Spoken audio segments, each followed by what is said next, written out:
So y'all know what it is. It's your boy Hakeem Green, Channel Live and Direct, BDP all day, every day. All we do, spark Madism. And we representing for Jersey today. Every day, really. Because we so Jersey. What up, Wes? What's going on, Hop? Man, I'm so excited about today's show, bro. Yeah, I am too. You know what I mean? I ain't seen my man in a month of Sundays. In a grip, you know what I mean? In a grit, in a grizzle. Mm-hmm. Yeah. No other than TJ Thomas Whitaker Jr. You know, the best street ball point guard in the history of West Henderson. Yep. Yeah, man. And you know, with everything going on in the world of sports, you know, the Me Too movement, but the Black Lives Matter movement, excuse me, and just the social justice movement that is so prevalent in sports today. Mm-hmm. It's good to have friends who are connected to real activism. Not to say that other stuff isn't real activism, but somebody who's on the grassroots level for real, working with young folks, you know, in our community, fighting against police brutality, and has been doing so for some 30 years. Our brother TJ is going to come talk about activism in athletics, how athletes can play their part. So I think that's going to be really dope for today. And yeah, that's what it is. And you know, the regular routine, I'm going to go in here, throw up a joint. We're going to vibe out for a few minutes and invite people to the feed. So whoever's out there in YouTube land, Facebook land, on the Madism TV, Madism Sports platform, it's time to share. Let people know what we got going on. Like and subscribe. And we're going to do what we do.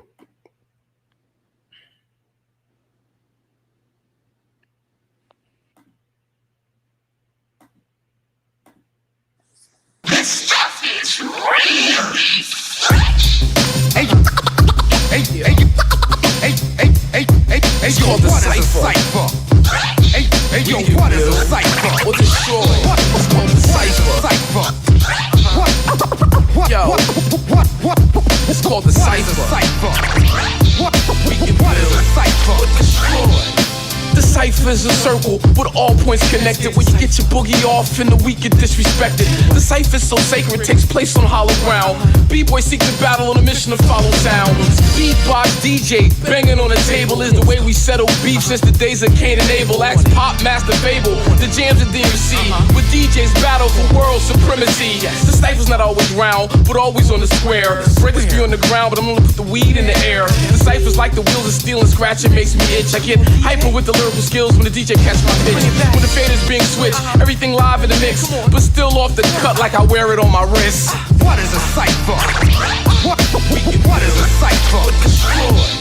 The cipher, the cryptic writer, the mind igniter. I'm a rhymer designer, a line after line of rhymer. See, I'm an 80s rhymer, the crazy kind of you can't phase me rhymer. I write raw shit like I'm writing on baby diapers. I blaze these ciphers with basic shit. Savage, I'm one that kill for 8 type shit. Hit after hit, all classics, spit in the grit. You talk that hickory dick, you getting lickety split. This what you get, you ain't taking nothing from me. The goat that steps to KRS is the goat that's getting curried. Brain matter, I'm the original face slapper. It's been so many years, you must have forgot we used to chase rappers. Now I'm bust on these nappy-headed hoes, I must. You ain't bad boy, talk big, get your eye popped. That fake shit's not us, you know how fresh Chris is. Career killer, I write death sentences. Hey, yo, what is a cipher? Hey, yo, what is a cipher? What is a cipher? What is a cipher? What is a cipher? Time Dollars of the essence, every breath another second. I'm down by martial law, fighting through the game like Tekken. I ain't be got no weapon when I camel walk like Johnny. Ringing bells when I rock the mic is poison like I'm Ronnie. Bob and weave through the edition, pull off in a new edition.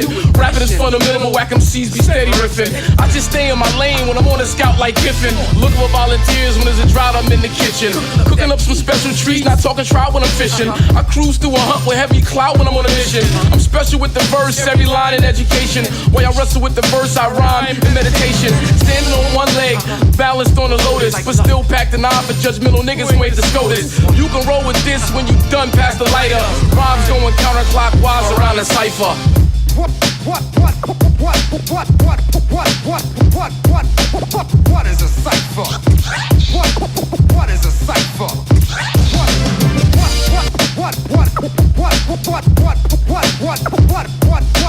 What is a cipher?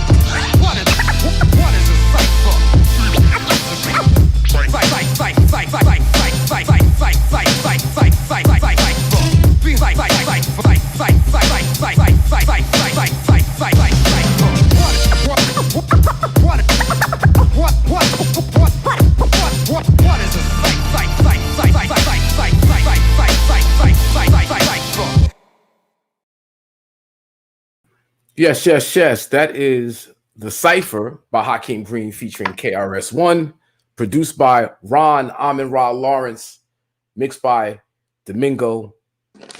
Y'all can cop that right now. It's out.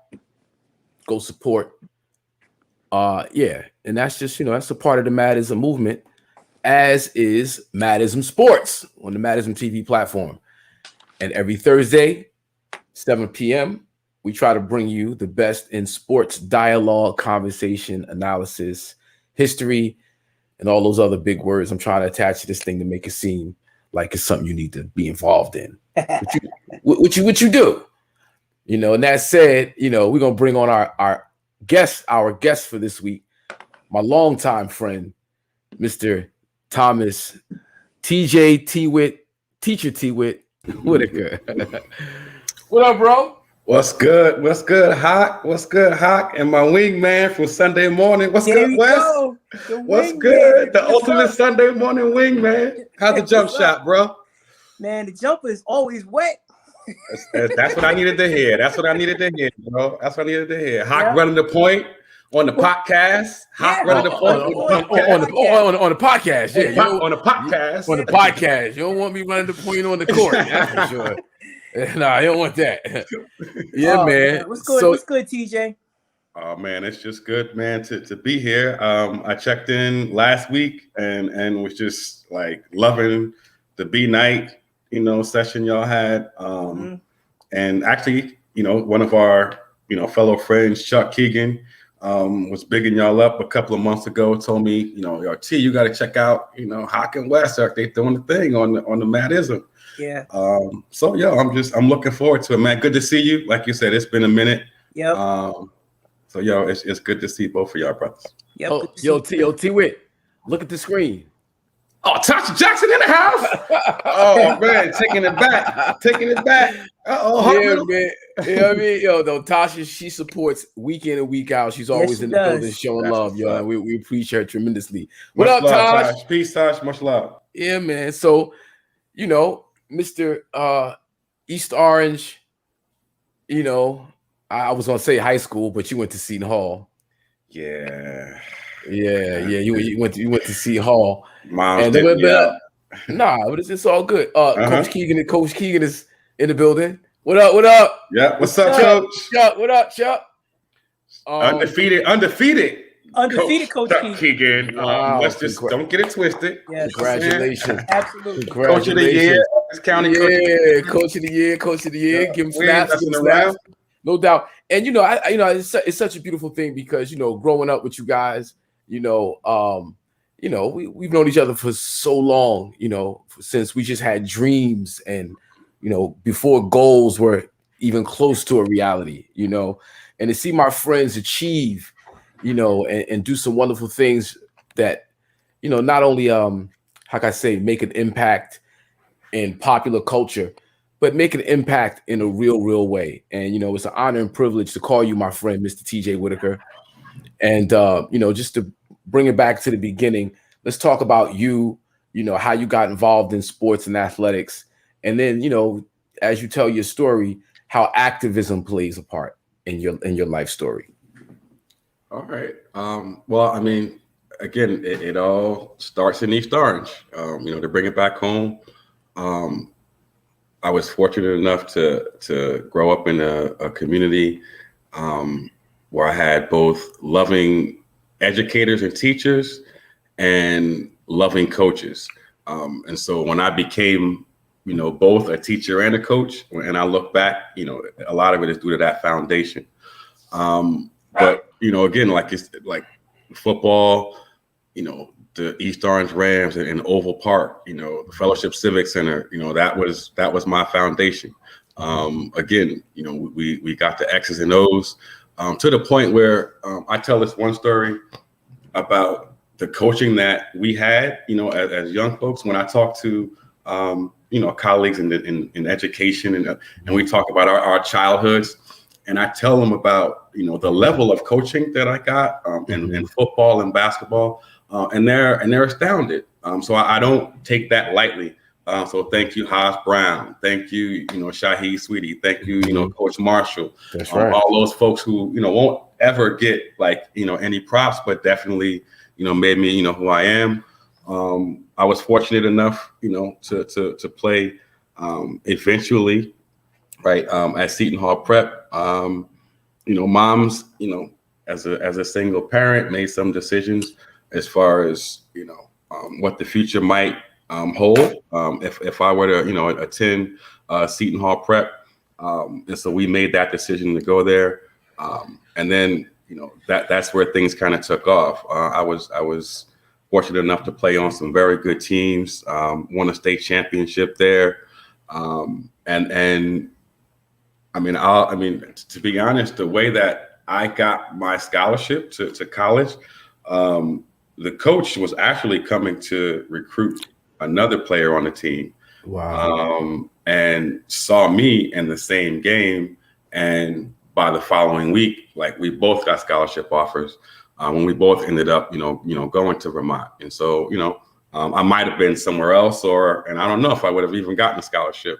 But it was when I got to UVM, to the University of Vermont in 1991, where I think that activism piece that you mentioned, started to kick in. As soon as I get to campus in the fall of 91, there was a huge student takeover. But that would have been your senior year, right? No. This was my freshman year. In 91? 91, I get to school and there is a huge. Wait, you graduated college? No, I'm sorry, 87. So sorry, yeah, 87. Right. 88 is your freshman year. I was like, wait. So hold on. Older than you? So, but you got it. Get it right. But my point, I'm sorry, because the point I wanted to make was when I entered in freshman year in 87, right, 88, there was this hot protest that was going on, right, on campus as soon as I get there. And I wasn't involved in that one, right? I'm a freshman. I had, no idea about it. And then 3 years later, by the time senior year comes, I'll get there. It was a different story. But my freshman year, student leaders took over the president's building for 2 weeks, protesting for, Black studies, courses, more Black professors, on campus. And at the time, like I said, I was primarily on some, my athlete stuff, right? I got this scholarship.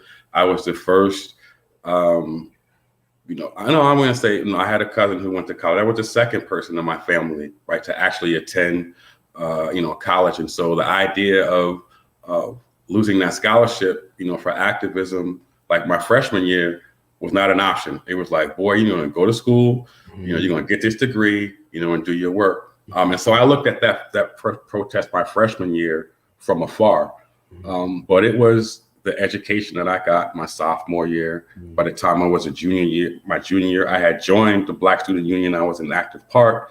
And then in 1990, Dhoruba Ben Wahad, who was a former member of the Black Panther Party, was a political prisoner for 19 years, was released from prison in New York. When he was released, we were there. Exactly. Well, actually, you and Rod were there. Yeah, that's right. I don't know if you remember. You and Rodney were there. That's right. When Dhoruba came to New York, and he spoke at the Nelson Mandela rally. Yeah. And you and Rod called me and was like, tell me about this brother, former Panther, and who was speaking. And so I had heard about Dhoruba, and that was the summer of 1990. And then he came up to Vermont that winter to visit a friend who was living in town. I was the president of the Black Student Union, and this local cat, like in town, who had invited Dhoruba up, invited myself and the other members of the executive committee of the Black Student Union to his house to kind of, meet Dhoruba and have some conversation. I was the only one who took him up on it. Everybody else kind of, went to the party, or whatever. It was a Friday night, and I'll never forget. It was Dhoruba bin Wahad, and there were a number of professors from the university, sociology, political science. So I'm just like a fly on the wall as they're having this discussion. And then you remember in 1990, the first Iraq War, what's happening, what's going on. And I'm literally sitting at, in this room watching this former Black Panther political prisoner. Yo, T, I'm gonna ask you to bring your camera down a little bit so we can get there you go. Yep. That's fine. This former Black Panther political prisoner is literally running intellectual circles around these professors, who had been at the university. And so at that time, I'm just kind of people like, who is this dude?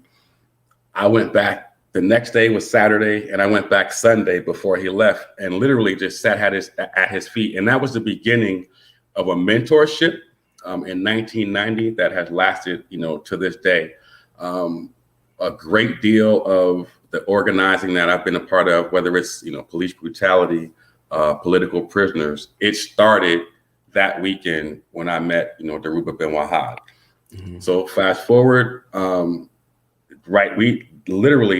he left that weekend, and my remaining year and a half to 2 years at the university, like I was on fire. And so when I say my first freshman year, I was overly concerned about losing my scholarship, due to activism.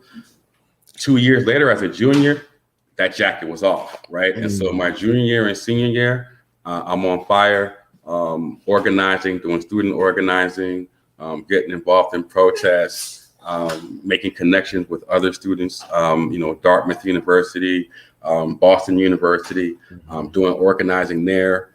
By the time my senior year came around, and it's almost like a perfect booking, because that protest that I wasn't a part of my freshman year, that protest ended with the university agreeing to a list of maybe 10 demands. By the time I was a senior, right, hardly any of those demands had been met. And so the protest that I wasn't a part of my freshman year had the demands. I'm a senior, and those demands still aren't met. And I'm saying, you know what, we need to do something, right? Or we are saying we need to do something.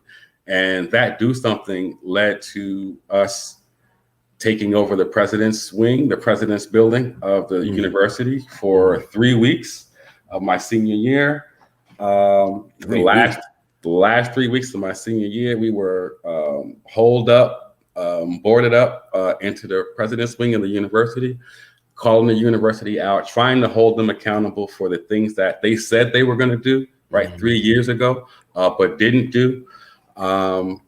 And just to kind of add the basketball, part of it, when I started to make that change personally, my coach wasn't initially supportive, right? And that's probably not a surprise. I remember, one day at practice, right before we start practice, we're all lined up on the baseline, and I don't know what I had done. I had participated in something like the day before or whatever, but he had gotten wind of it, and I don't know if he was as supportive. But he calls me out and tells me, I think I'm the next H-Rap Brown, or who do I think I am? I think I'm the next H-Rap Brown or somebody. And it was supposed to be, right? Yeah. So it was supposed to be him taking me down. And inside, I'm like, yo, dude, like if I become the next H-Rap Brown, like, that'll be the best thing I've ever done. And so, we took that. But I'll say he said that. But when we took over the president's building, the president's wing, my senior year, those 3 weeks, it was my coach who was bringing us towels, right? It was my coach who was, calling in food for us. And so as much as, he may or may not have had my vision, he supported us. And I think he knew that, we were standing up, for what was right. And so, that's where it started, on campus. Now, I want to get back to the activism, right? But how did your game on the court suffer, or did it suffer? So the kind of controversy, the pressure, the stress, a lot of responsibility right there. Yeah, it was my game. By the time I started becoming active, I was coming off the bench, right? I wasn't a starter at that time, so I'm probably like close to about maybe half a game, and I was committed. I was committed to to doing the work for the team, and so like I never missed practice because of my activism. So I was always there, always pushing the guys ahead of me. But I'll say by the time my junior year came around, whereas like freshman and sophomore year, I might have had some dreams of playing overseas or playing after college. By the time junior year came, it was literally about make sure you finish and get this degree, and then prepare yourself to go on and do like whatever life's work you're going to do. So like the basketball dream, the dream had kind of faded, but again, like I was still into balling, man. Like I was still like, when you're a hooper, you just like the ball, you know what I mean? And so like I mean, even in not being a starter, right? And so I'm playing like those 15 to 20 minutes. Like I took advantage of that. But then like practice for me was like every day was like just like, yo, just let's do it, and so I enjoyed it. And that's why even after college, when I went into the coaching, like Sunday mornings became that was church. Open gym. That was church. Yeah. Now going from the streets of East Orange, high school ball, high school tournaments. I mean, what do you call it? Tournaments during the summer. How do you make that transition from that to now the collegiate game, where the competition has stepped up? Tell the viewership how tall you are, because you're not the tallest basketball player in the world. Dude, so my senior year, right? So again, 87, right? We come out in 87. Coach Farrell would always remind me, or likes to tell the story that like TJ was the shortest person in the country to get a scholarship in 1987. So at 5'7", he was like, there was nobody shorter than you who got a Division I scholarship. So that was something that like, you got to have, that little Napoleon thing about being short. But at the same time, the work that I had to put in to earn that scholarship at 5'7", it just, I think that speaks for itself, because, it wasn't an easy thing to do. Yeah, bro. Yeah, you didn't play 5'7", brother. You didn't play like that. No. So West has donned you the greatest street ball point guard in the history of street ball. No, I said that you were my favorite point guard that has ever given me the pass on the wing in my life. Okay, all right. Get it right. I didn't call you a street baller because you more than a street baller. It's funny. That's what I'm saying. Word, but it's funny you say that. One of my teammates from the University of Vermont, right, Brian Tarrant, and we have a reunion coming up next weekend. We're going to get together and check out my coach up in Vermont. But whenever we hook up, man, he always like talks about, or he would tell me, yo, T Whit, I used to love being on the court with you, like coming off those screens, man. Like you would put the ball like right where I needed it. And as a point guard, like that's what you want to hear, man. Your other four players on the court saying, yo, you set me up, or cats would tell you, I always like running the court because I know you was going to give up the rock. You know what it was? It's like when you play pickup basketball, a lot of times, everybody has an ego, right? And everybody thinks that they're, the next best. But when you play with you, everybody knew their role and just orchestrated it, and everybody was just like so satisfied. It was nobody that was like beefing about where they were getting it, and it just translated. Even me, even me. Yeah. Well, I'm just saying, for me, I was like, it was a joy because the IQ was high, and I just knew that if I just did what I was supposed to do, I was going to get the ball. That's it. Wow, that's it. Wow. And that was the beauty, man. Just playing with, like, when we were playing, like, look, we're in our mid to late 20s, like Sunday morning, after probably going out Saturday night, hanging out. But to be able to, like I said, it was like church for me. Yeah, it was. Every Sunday it was like my religion. Get up, work out, go in and work out. The camaraderie, the friendship, the brotherhood, like it was so much more, in basketball. Yeah. But yeah, man, we just had to make sure Hawk's shoulder, was good. Yeah, he's good now though. He's come a long way. Yo, exactly. Yeah. I learned to stay off the basketball and court. I used to feel for Hawk a little bit because you were his matchup. I was like, oh well. Yeah, I'm getting cooked. But that was my man. So he took it easy on me. He understood what it was. He took it. I got, trust me. I knew he could. He didn't go get you. Yeah. So because like I said, T and I go back. My joint is, I don't know how to turn this off. But like I said, we go back to Pop Warner and like learning anything about sports, football, basketball, and Hawk was slow and a lightweight. As Hawk was slow and but his brothers like TJ, Jamal Williamson, Earl Flanagan, brothers like that who help you along the way and make you feel like you're better than you really are. And I appreciate that. No doubt. But now back to you, TJ. Yep. Yeah, back to you. So, you do the college thing, you graduate, got a degree, and you start teaching and coaching at Seton Hall Prep. And let's talk about that experience, because teaching is so much a part of the real activist is about teaching, educating. So after school, the beauty of going back to Seton Hall Prep was that I was still involved in the game, right? So I have my degree.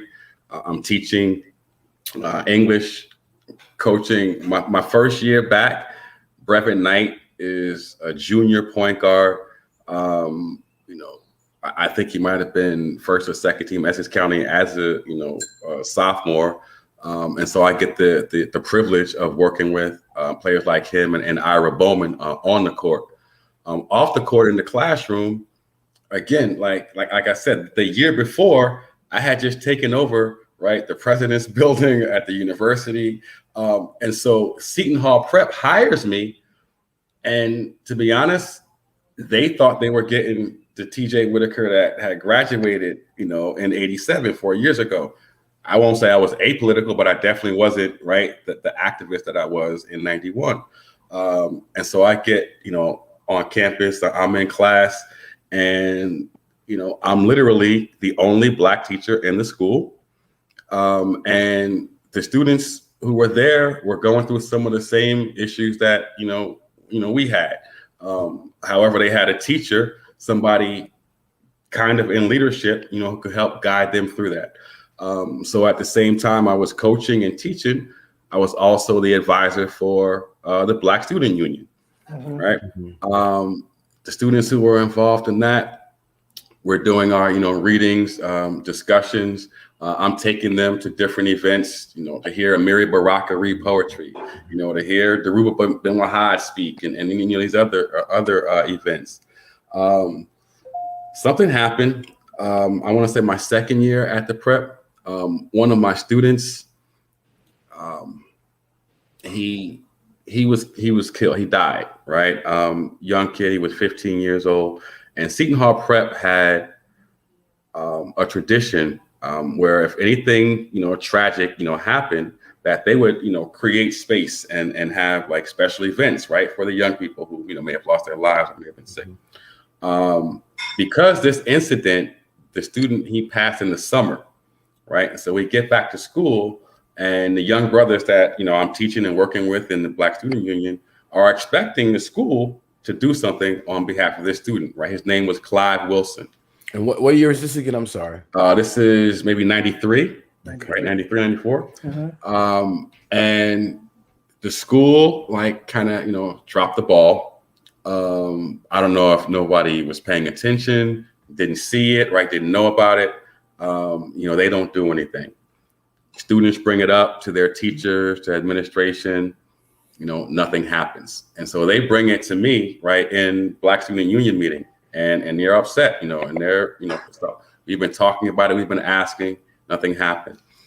And so that was my first decision to kind of teach them how to protest, teach them how to organize. And so, you know, I took them step by step and said, well, you know, you've investigated a problem, right? You've approached the people in power who can do something about it, you know, who can make a change. You've addressed them.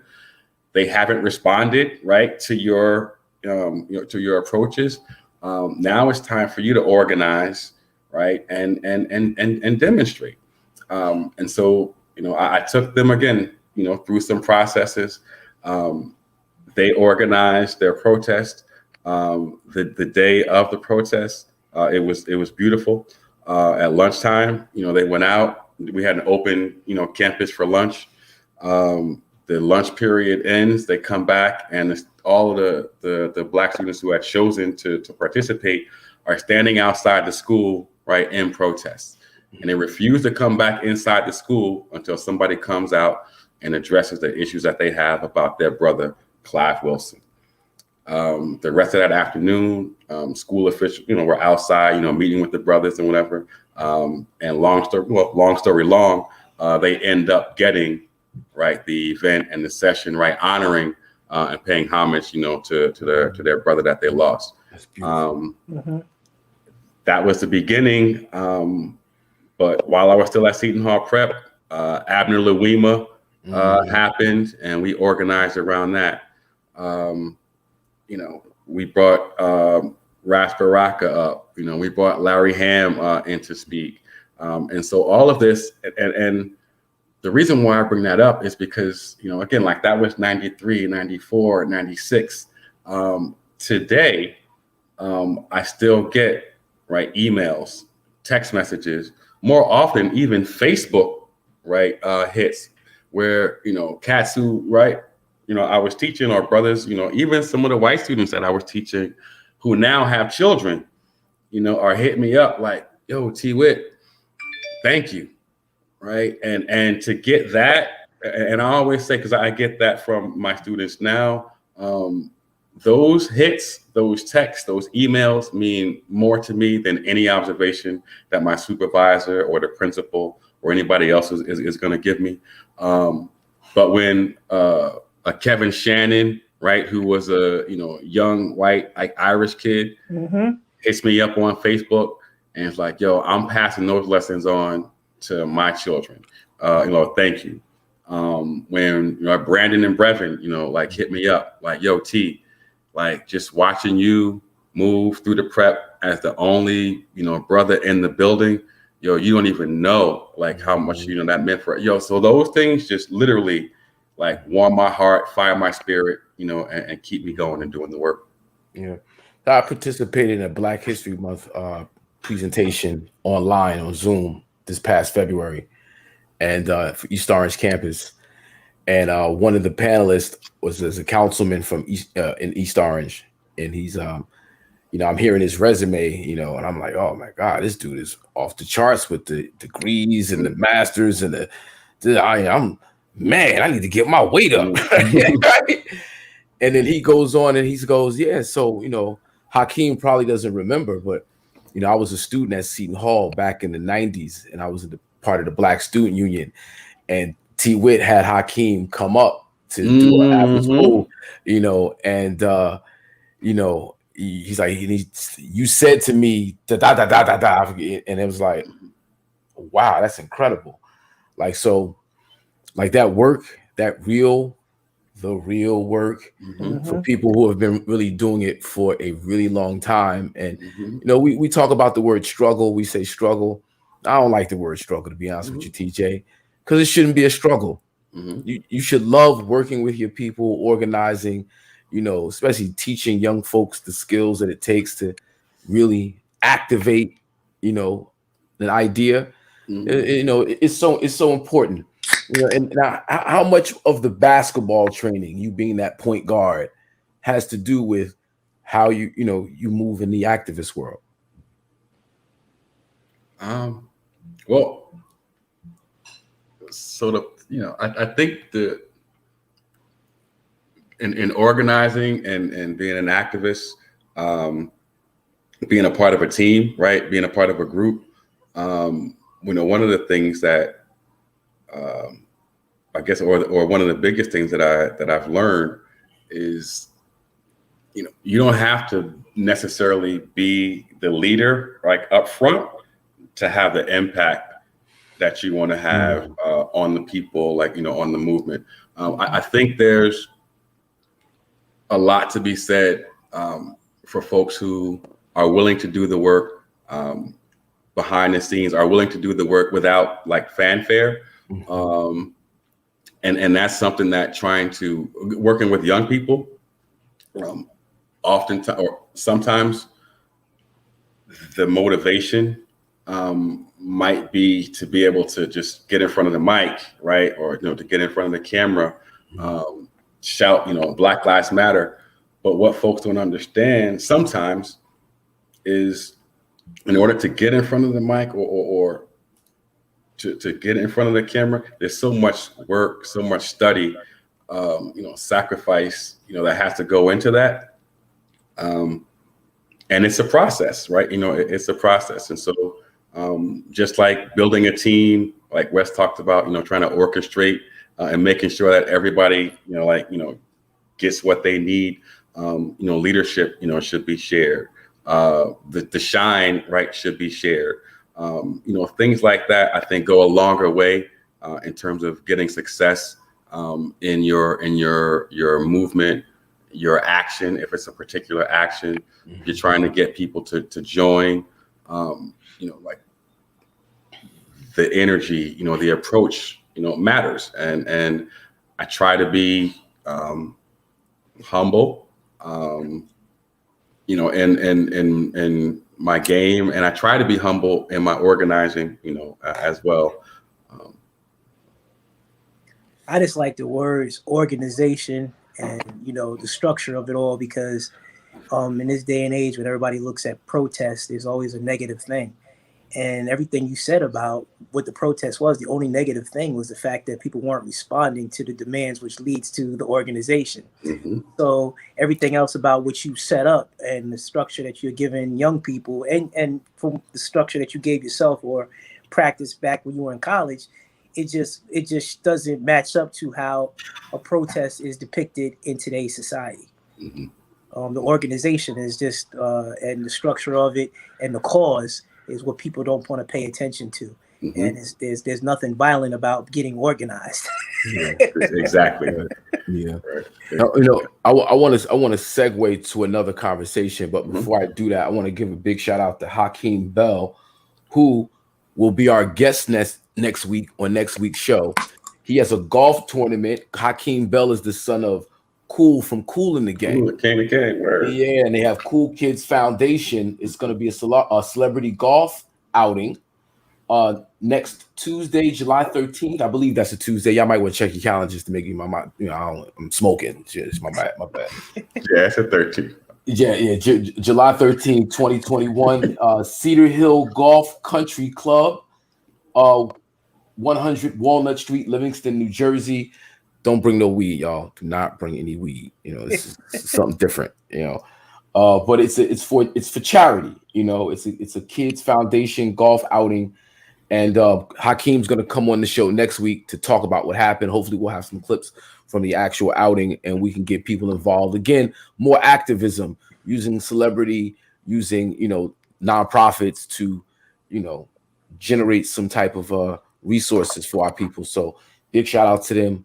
and that's the Cool Kids Foundation Cedar Hill Golf and Country Club golf outing next Tuesday, July 13th. And Hakeem Bella is going to be on IZM Sports so we can talk about the whole thing. Big shout out to them. Now, T Whit, before we go to the next conversation, why don't we just go ahead and bring in another one of your old East Orange buddies, Spliffy! Uncle Cliff! What's up, T Whit? What's going on, man? It's good to see you, brother. Oh, man. Yeah, man. It's been a minute. I missed you last week. Oh, yeah. I went to the DMV. I went to you ain't gotta say no more. Up in Virginia. Yeah. It was good. What's up, Wes? What's up, Hop? What's going on? Yeah. Nah, he thought you meant DMV. Oh. No, you meant DC. He meant Virginia, Maryland, okay. DC. Yeah. I was like, yo, you went to motor vehicles, bro? Yeah, no, what? You might still be in line. I was thinking what Martin said. They told you to start from scratch.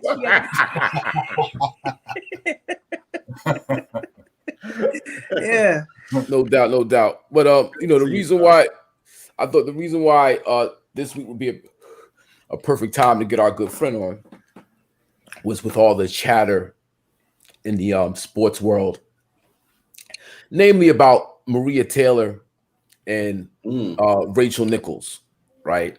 And then the backlash, the after effect, the positions that certain people take.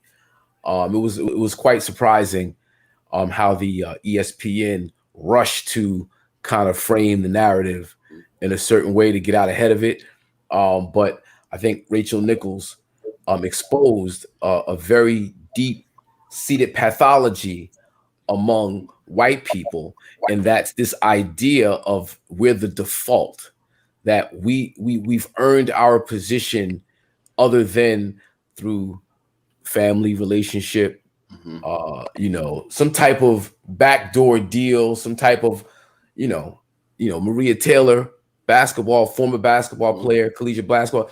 She excelled at the sport, and she's a great, she's a great personality on ESPN. She does her job. She's phenomenal at it.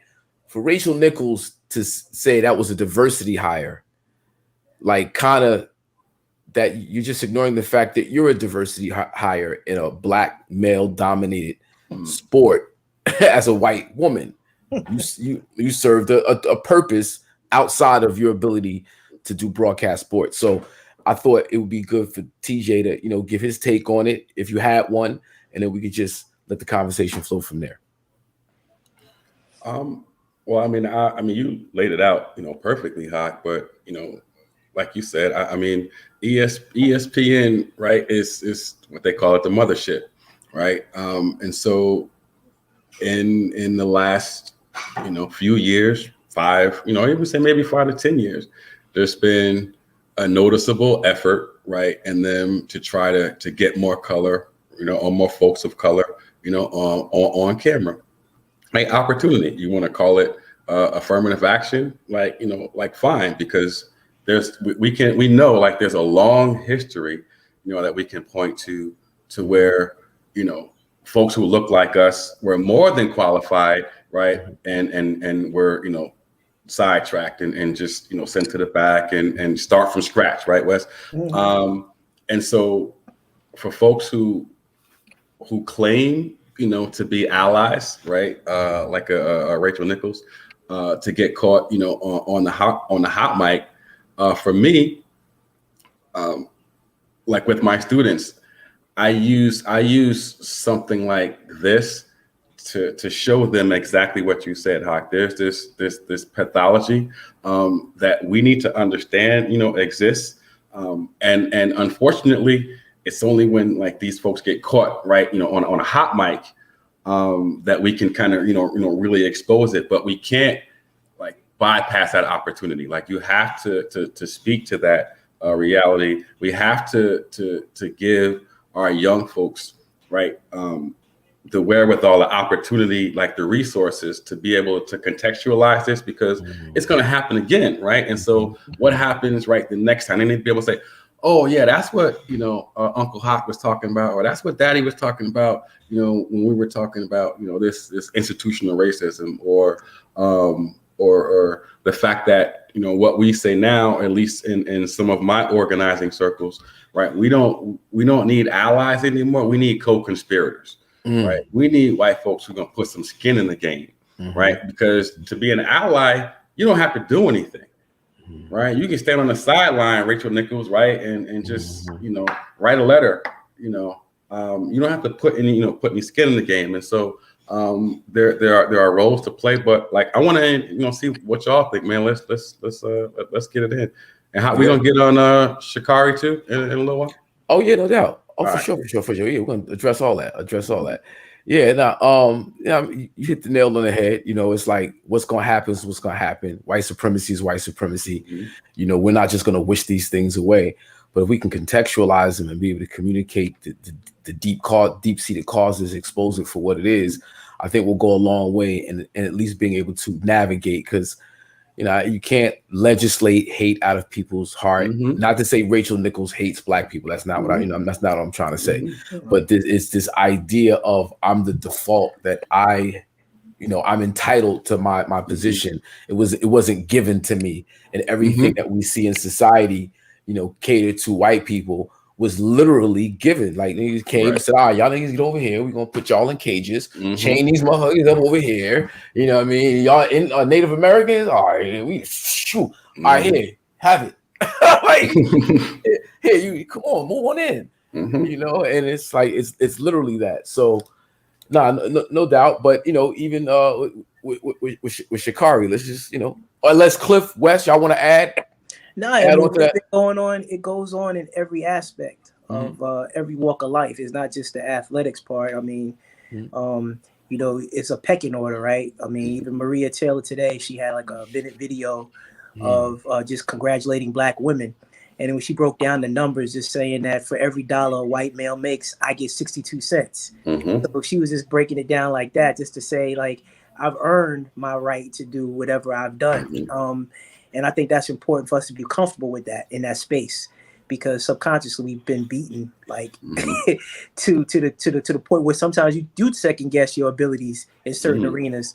And so in this space right now, I just think that they're trying to make Maria out to be the bad person in the situation, because they were saying how she's taking the finals hostage. No, this has been going on for a long time, and it's just a messy game that they need to clean up. But I think the worst part of it was them firing the girl Kayla Johnson, you know, the digital video production person she quit. They suspended her first. She came back after 2 weeks because she was suspended without pay. But the problem I have is she went to HR, and they always tell you to go to HR. Go to HR, yeah. Right. So she went to HR, and their solution was to suspend her for 2 weeks without pay. And then when she comes back, they demoted her until she just quit.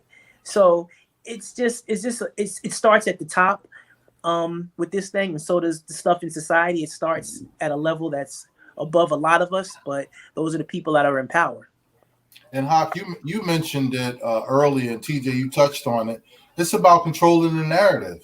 And they were able to control the narrative and basically steer this however they wanted to.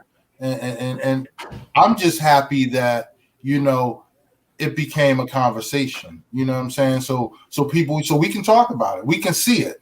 And we don't have to, you know, blame smoke screens and all this other stuff. You know, we see it right in front of us, and now we see, you know, how much energy we need to put into it, and really educate ourselves on not being on the other side of it. You know? Well, what was really interesting for me though is, like, you know, when we look at the different individual Black personalities that are at ESPN, you know, the brothers who, you know, came to you know, Rachel Nichols' aid, and not to say it's not warranted, you know, because she's been around for a great deal of time. From what I understand, she's opened plenty doors for a lot of African Americans, you know, for whatever reason. But just the in this climate that we're in, and we see how triggered everybody is, and for what reason, for her to get that type of defense was just interesting to me. from other people, from certain people, the Steven Jacksons, namely, and it's like it was interesting because it's like Rachel should defend herself. Yeah. Like, at what point do we, allow our allies to clarify themselves? Like, defend yourself. Like, we shouldn't have to defend you. Yeah, it's like how they did with Kendrick Perkins and Richard Jefferson. Like, she's apologizing on a show, and then she speaks for 20 seconds, and they're on for like 5 minutes trying to. It made zero sense that they would even be involved. And people that are criticizing those two brothers, I mean, Kendrick did the best he could to try to deflect it. Richard Jefferson was trying to do more than he had to do, but neither one of them should have been in that position. Exactly. And that's the thing. And again, it's not to throw shade. Yeah. To the brothers. It's just the how the system is designed that certain things always seem to happen, and we fall in place. We know our position. How Carter G. Woodson say, when you have created a successful slave, you don't have to tell him to go to the back door. That's right. He'll go to the back door without you telling him. And if there is no back door, he'll create one exactly just for his own use. Yeah. You know what I mean? So it's it's deep. It's deep. It's deep. ESPN, Disney, ABC, like you said, over the last 5 years they've been doing a lot to diversify and to, show a different face, which in a lot of ways is very good. And I actually applaud, many of the people on these shows. So it's a couple, we ain't gonna say no names, but I do like Steven Jackson, even though he's on Fox. I do like Richard Jefferson and Kendrick Perkins and these different personalities. It's entertaining and it's informative, and they're former players. So I love that guy. I love that guy. Jalen Rose, by the way, is the man to me. I like Jalen Rose a lot. Jay Will played himself with the Boston comment, but you know what I'm saying? He tries to represent.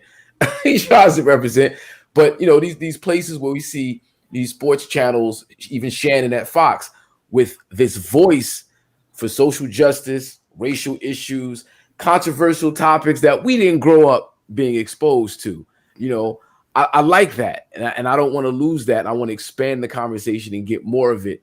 But how do we do that where it's responsible and we don't misrepresent context and misrepresent ourselves in hopes of being those particular folks delivering the message? So at Columbia, right? What's his alma mater? Where I teach now, right? Columbia High School. I teach a course, a sports literature course, and one of the units that we have, of course, is like sports and social justice. And one of the conversations that we get into, and that runs throughout, the unit, right, and the course for that matter, is when athletes decide, right, to use their platform, what should that look like, right? There are schools of thought, and this one school of thought, which is the one that I kind of like fall on, is that like everybody has a role to play, right? And that athletes, for the most part, shouldn't be leaders in the social justice movement, right?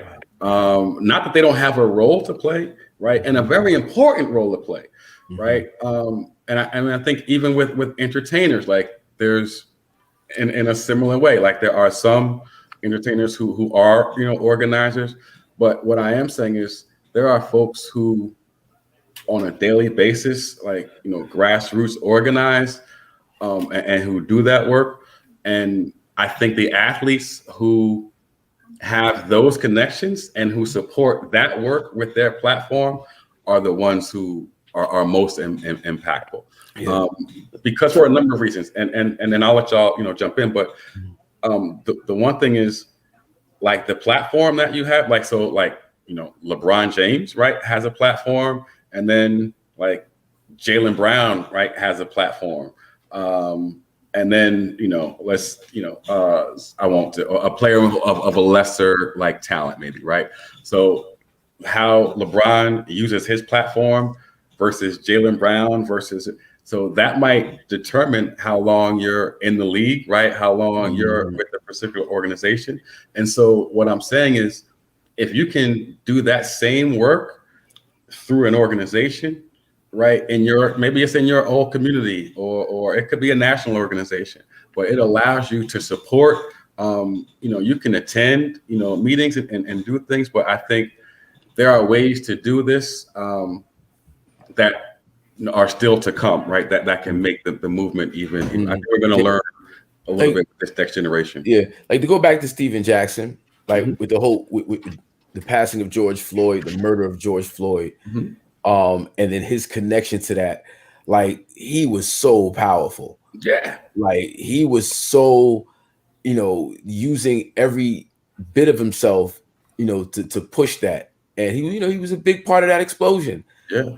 Him being able to rally other athletes with some name force behind them. That having that network. I'm sure also NBA owners probably and TV people. Like he was able to round up a lot of people who would normally be on that side of this controversy. And the power of his activism, it was crazy. But then we see what happened with the Kwame Brown thing. You see what happened with this Rachel Nichols thing, where now he's forced to navigate controversy and navigate other people's baggage that's not necessarily his, and the activism gets thrown back in your face, and it's ill. If you remember, and I think we might have mentioned this the other day, just in prepping for today, Steven Jackson made a comment in support of someone around Israel, Israel, and he got a lot of backlash for that. And I think that a lot of what he's doing now, for example, in support of Rachel Nichols and this speaking out, I think he's trying to save some face and get back in some good graces with some folks around his criticism of Israel. Wow. That's interesting. But that's what up, KG? What's up, y'all? What's going on? Super producer. What's good, K? Whit, what up? How's the jump shot, bro? You know what? It's better than ever, probably. Still wet, right? That's what's up. All right. That's what I wanted to hear. I didn't want to hear nothing else. You know what I'm saying? Yeah. So for the viewership, all right, this is Jersey is in the building. 4 of the 5 people you see are from East Orange, but West is, South Orange is right there. It's right there. Right. KG and TJ are from what we call down the hill. Oval Park. Teen Street. Civic Center. Like everybody knows through Naughty by Nature. 18th down the hill, 18th Street, 15th Street. We shot the Madison video right there on 19th Street, Miss Jackson's house. Right, so all that's down the hill. These 2 brothers right here in the Civic Center as point guard, shooting guard. Is that what it was? Word. I mean, TJ is the point guard. He's the real point guard. To be honest, I never even took basketball serious as a youngster. To be honest, like what? Yo. No, I didn't, because what? So there's a picture floating around of a Civic Center team, and you're in it though, Kay, right? I know.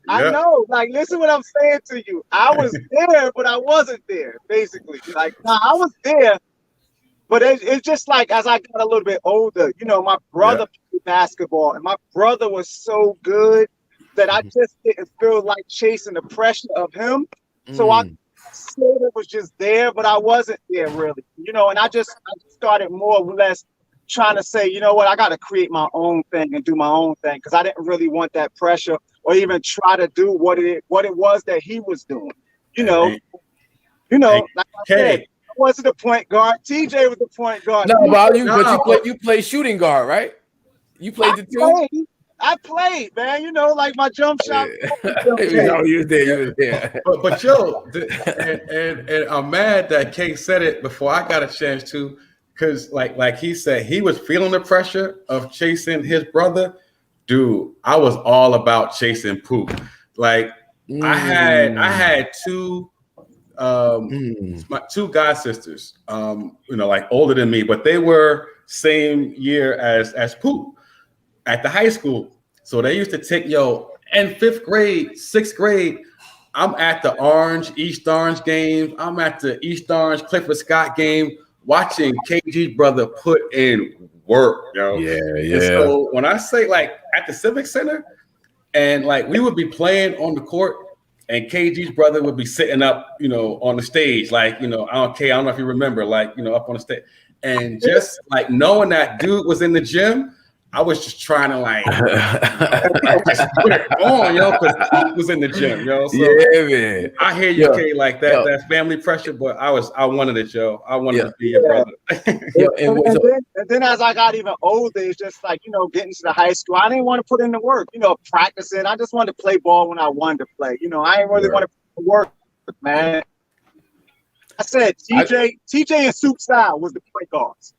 Soup. TJ and rest in peace. Yes, Super Sal.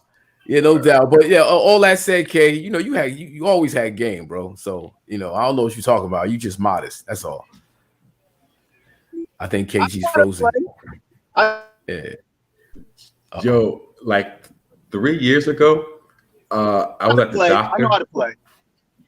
Right, 3 years ago, I'm at the doctor, and he's looking at my chart, like asking me, like, where I'm from, and I told him, whatever. And somehow, like, I mentioned East Orange and whatever, and he said, I play pickup. This is in Livingston. I play pickup with this guy from East Orange. I'm like, yeah, what's his name? He's like, a guy named Kier Gist? I was like, wow. Yo, KG. KG. Like, yeah, it was like 3 years ago, okay? I'm in the doctor's office, like small world. Yeah, like, I grew up with that dude. That's how I stay in shape right now, TJ. For real, I play with the old heads, man. Like we just play ball, and it's not like doctors and lawyers and guys. It's older guys, man. Like guys that work, man. They got something to do tomorrow. We ain't out there taking it too serious. Exactly, bro. Everybody got work to do, man. I see your work. Yeah. So, Kay, we were talking to TJ about his activist work, being an educator and an activist, how that aligns with, sports, professional athletics. There's a lot going on with the Black Lives Matter movement, a lot of organizing, social justice. Everybody's quote unquote woke, you know what I mean? And, TJ being a longtime activist, has developed programming. He teaches critical thinking, conflict resolution skills to young folks. He's been, just doing a lot of work about police brutality, what have you, over the years.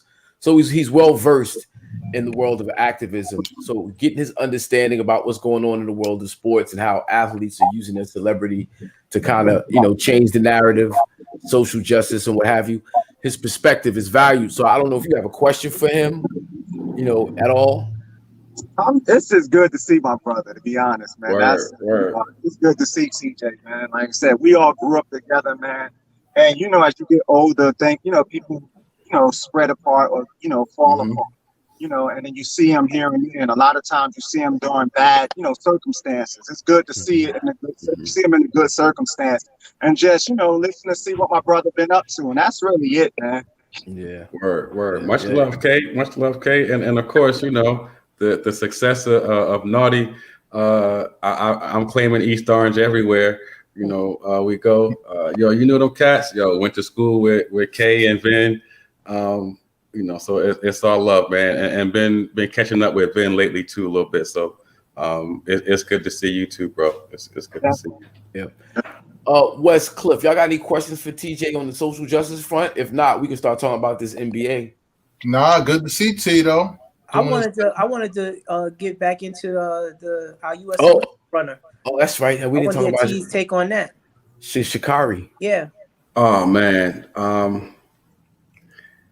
I'm man. So clearly, like the Olympic Committee, I don't think has like any interest in at this time, right, in moving with the world, right, in terms of where like marijuana is in terms of on the the social scale, and so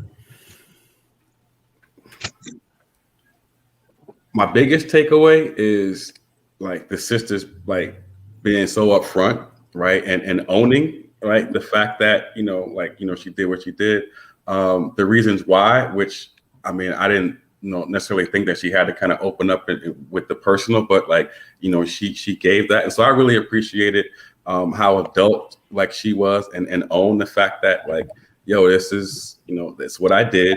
Having said that, I'm appreciative of the support that she's gotten from some fellow athletes who have come out, right, on her behalf. But I think like what the real issue is that the rule needs to be changed, right? And so what kind of organizing needs to take place on that level?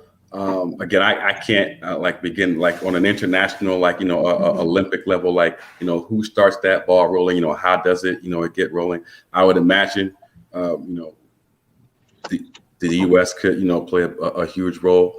But at the same time, just given my own politics, I'm wondering how folks around the world are looking at the American athlete or the Black American athlete, right? I remember Michael Phelps having a big reputation of doing the marijuana. Now he didn't get caught, or he didn't get, but he got that was a big part of his right narrative. Yeah, he was suspended, but it just wasn't in the Olympic season, it didn't affect him in the Olympics. Mm-hmm. And just the Olympics is run by the IOC, the International Olympic Committee, right? Which is like, it's like mafia. It's like, right? It's his own thing, and it's you have countries where weed is still illegal. It's still classified as what is classified as here because of hip hop, no doubt. Weed is becoming more relaxed. Laws around weed are becoming relaxed and whatever, but they have rules in place that's supposed to be, for now. We know there's doping issues, there's all types of cheating and scandals, and there's all types of sexual harassment and there's all types of other things that happen within the Olympics behind the scenes that's not nearly as harmful as cannabis. And as Sha'Carri has shown, you can run 1,000 miles an hour. I think after blowing it down. I think you said the right thing, TJ, though. But I think from the international part, that is I don't think they look at it as the Black athlete. I think they look at it as a state. They want to stay in the United States, and that's why they didn't honor the 30-day suspension. And because it would be in plenty. She can definitely make the relay, and she would have served their suspension. She would just miss the 100 meters, but the relay she could qualify for. But I think in terms of just wanting to stain the United States in general, I think that's what they're internationally. I think that's their target line. Yeah, but I don't know if it's necessarily or specifically in the United States. It could be the Black athlete in particular, because I don't know if you guys are aware of the that swim cap issue that they're having with the swimmers there. Basically, they didn't approve a swim cap because they're called soul caps, and it's for the Black swimmer athletes. It's bigger, and they basically said that they denied them because they don't fit the normal head of a person or something like that. So again, it's just blatant racism, if you ask me, for the IOC. That's always been the point of it, because, like you mentioned, Wes, they could have added her onto the relay team. I mean, she put in all the work. Yeah. Again, we can look at the rule and if it should be changed. And yeah, she broke it and whatever. Okay. After her 30 days is up, suspend her for that particular race. They could have added her to the relay team. That was something targeted at her, specifically not to improve her brand. And again, obviously the U.S. is hurt by it, but I don't know. The IOC has been long document racist issues and their rulings and things they do. Well, everything in this world ultimately is racism, white supremacy. everything. You know, you can't. It's inescapable. But what I'm loving about this whole thing with her is she is brilliant. She is beautiful. She is powerful. You know, when I first saw her, you know, with the hair and the nails, and you know, I'm an old school guy. You know what I mean? At first, it was a little shocking. It was like, okay, but when she opened her mouth, oh my God, she's so intelligent. She's so on point. I appreciate her so much. Go Sha'Carri, and you know, do what you got to do to, you know, show them who the real deal is, and there'll be more competitions in the near future for her for sure. Man. I got a question. I don't know if y'all talked to TJ about on Seton Hall Prep. I'm sure y'all probably did. But TJ, how'd you feel, you know, at the time growing up down the hill, playing with all of, you know, Nut, all of the guys, all of us, and then everybody going to East Orange High, and you go to Seton Hall Prep? Man, it was Kay, to be honest, it was bittersweet because especially so freshman year when like we come into East Orange, like playing at Seton Hall was one thing, but coming back home, that was the one where I was like, yo, man, and so like I'm on the bus sitting outside the gym. What street is that, man? Like Roberto's on the corner, like so we sitting there. My heart, wine. Like I'm sitting, like my heart is. But so we walk in and like I don't really know. It's my freshman year. Like I don't really know like the white kid, like how they gonna rock, or like they're gonna be shook. Like you know what? So like we go in, but I walk into high school and it's like it's all love, yo. It's all love. Like yo, T Whit, like yo, T Whit. So now it's like yo, I'm good, man. Like yo, I'm telling you, I probably would have played like crap if they'd have been like, you know, like give me the finger. Love, yo. I really, man, I'm feeling it, yo. And yo, you remember Rerun? Yeah. Rest in peace, Rerun. Oh, rest in peace, like Rerun. So like fresh, like the game has started, game is going on. I'm on the foul line. Like Ree is sitting in the front row, like talking to me, like kicking it, yo. So I felt, you know, it was so much love. And then even on the court, like with playing against Pearl, Nut, you know, Billy White, Travis, you know, all of them like cats who literally like, in the summertime, you're on the same team, right? The same team, yeah. But it was always love. Like it was weird. It was really weird, like playing against, you know, your best friends, like cats that you know, you had literally played all your little league, you know, stuff, football and basketball. It was weird, but like coming home, man, it was the best, yo. And then like moving into sophomore, you know, and as I got older, like Mark Madden and some of the other, like, you know, like the white kids, they'd be like, yo, like T Whit, you know, like we good, like, you know, East Point, like we good, like go home. It was just funny. You like, yo, nah, you good, man. Right, yeah. All right, yo, T, who was your toughest go, and who do you used to give it to that people might be surprised?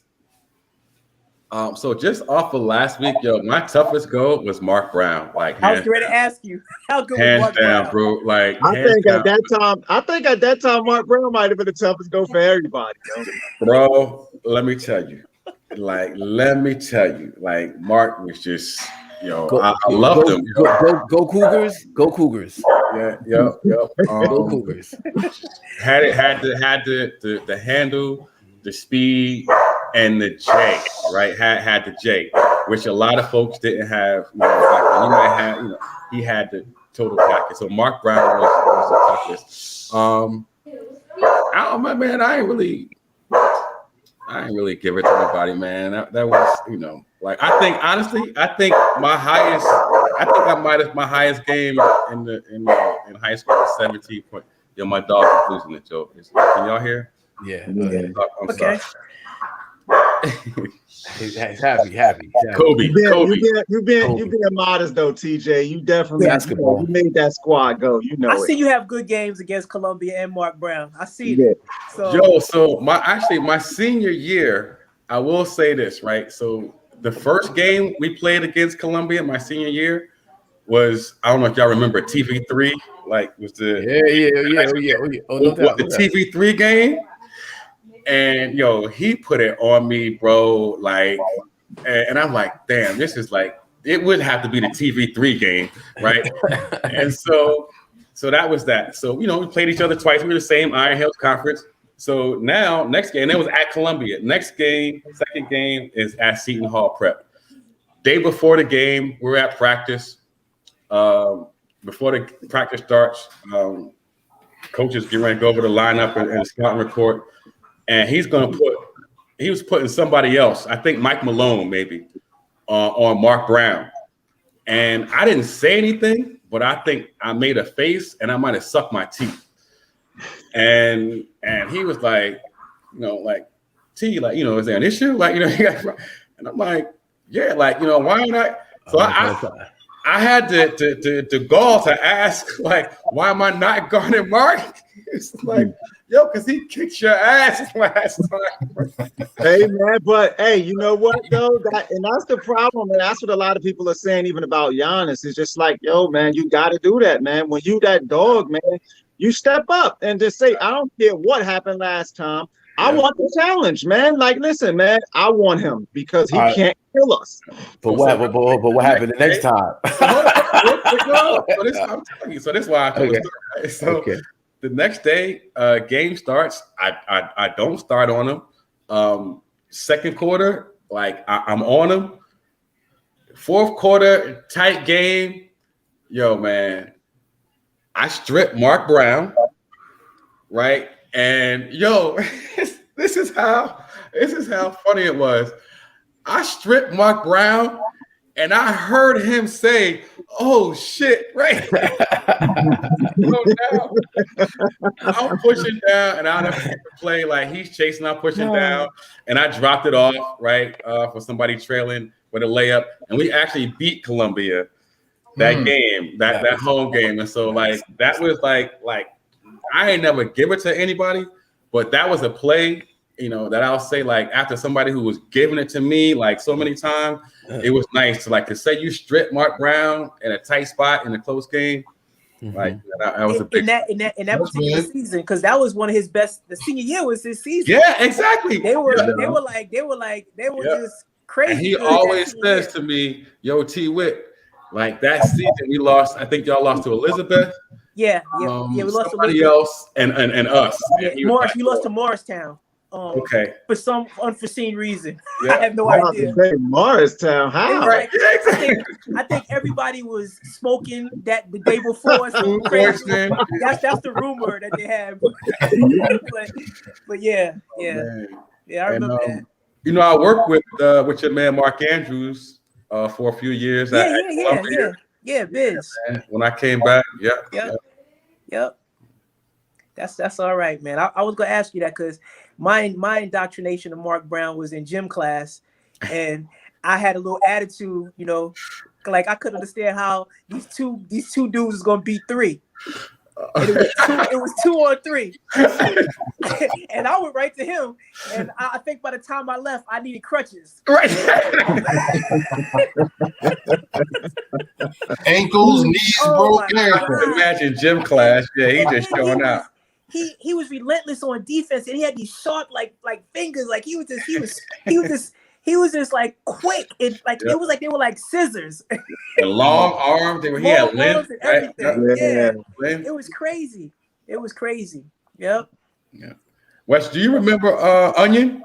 Yeah, I remember Onion. Right, yeah. Mm-hmm. Yeah. Onion was an undersized power forward at Columbia. It's like he's like 5'11" playing like the 3. It was so stupid.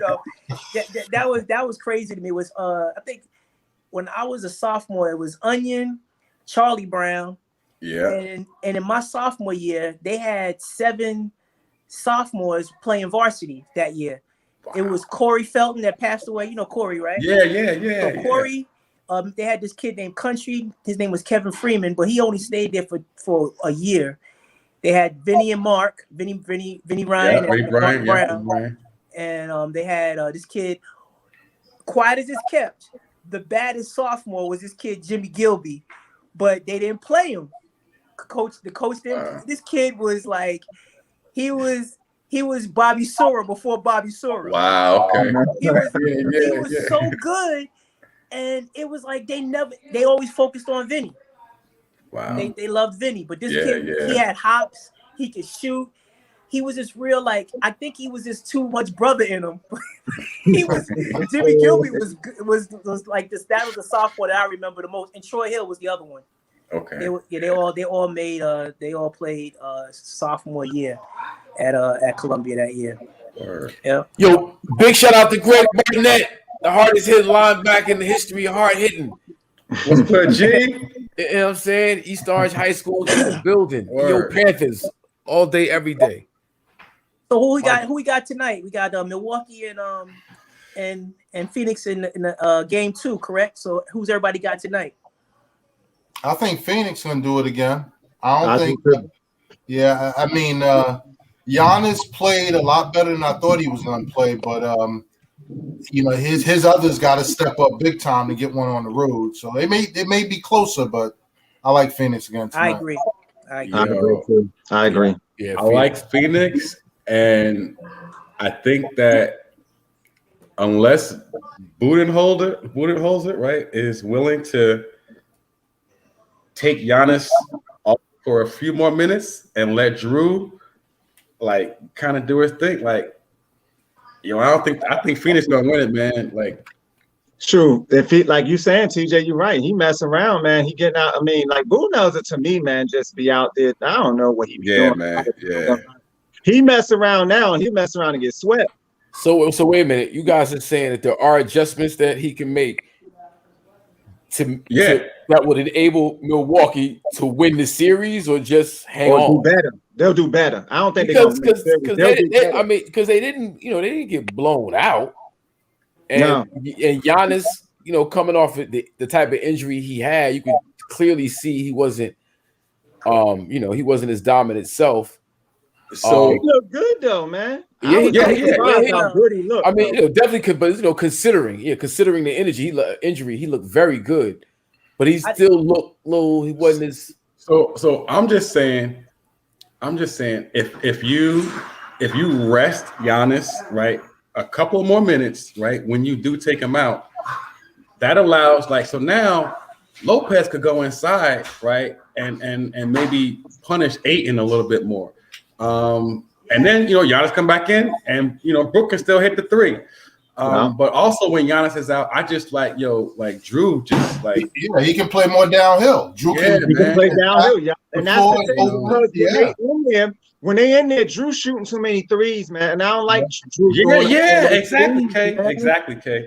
You know what? I still think Drew Holiday is nice, man, and he could get to the bucket on anybody. He could shoot with both hands real good, but him throwing up all them threes while them big boys there, man, that ain't gonna get it, man.